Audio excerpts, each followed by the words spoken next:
especially for me, my lane is ministers in the marketplace. Mm-hmm. And so similar to that story, Andy, I'm thinking about the fact that some of these people are at the top of their game.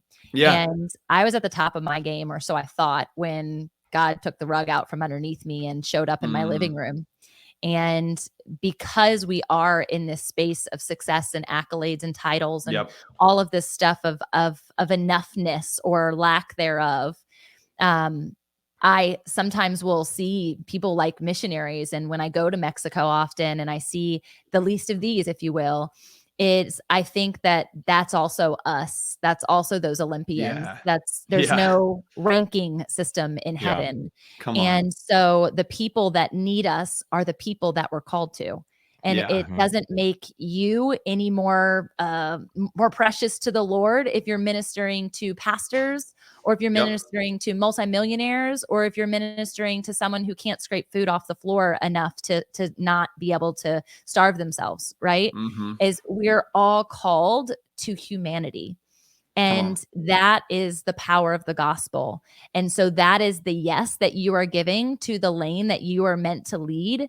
It's necessary. And Yeah. don't discredit the dream or the vision that God has given you associated to where you're intended to go based on comparison of where somebody else is meant to go. Because ultimately, every path collides. Doesn't matter where you are. Every path collides. And I hope that that path collision is in heaven.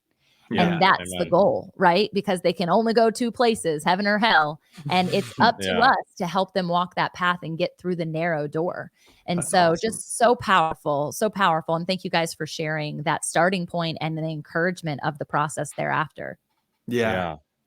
It's cool to watch how those lanes intersect, because like you said, they're going to intersect somewhere. Like, I wouldn't have thought as a 14-year-old learning guitar that would lead me to encountering Pierce. It was only because our bands met on the road, and then that would lead us to be sitting on my couch the night the war started and going, what are we going to do?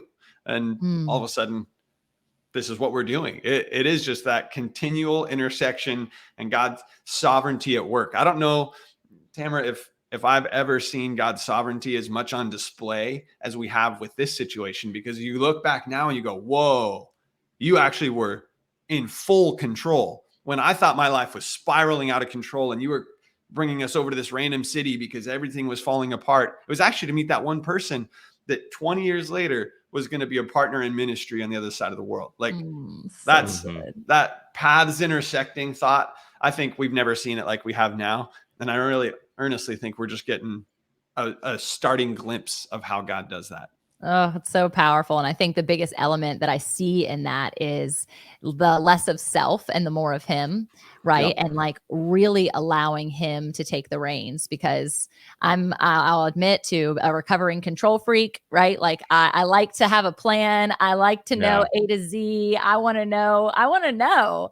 And so when I've shifted that knowing and that control, and I've come back to surrender in the feet of Jesus, I realize so much more powerfully in every given second of my day how control he actually is. And I don't have to feel out of control because he's figured out every detail that I never even considered. That's so good.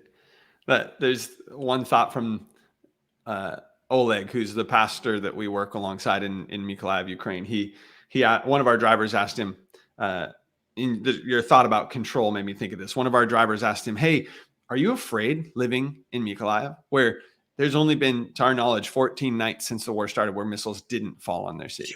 That's what we've been told.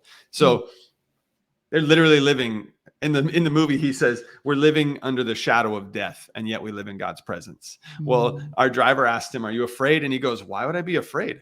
This is the safest city in the world because I'm right where God wants me to be. Like that idea of having any control at all. If God's called you to be somewhere, then just be there and just rejoice in the fact that he's got you there doing that thing. And if that's a small startup somewhere in a garage where you're screen printing shirts and hoping to build a business, or you're learning guitar like me at 15 years old, or you're just trying to figure out the state website so you can launch a business, like all of those degrees of starting point, like that's the safest place you can be. If you're living out what God's called you to do, no matter what step you are in the process, that's the safest spot you can be. So good. That's so good. Gentlemen, you guys are just treasures to the world, to the earth, to the kingdom. I want to make sure that anybody who is listening has a way of connecting with you, supporting you, getting whether invested with their time and energy or dreams. How can we help?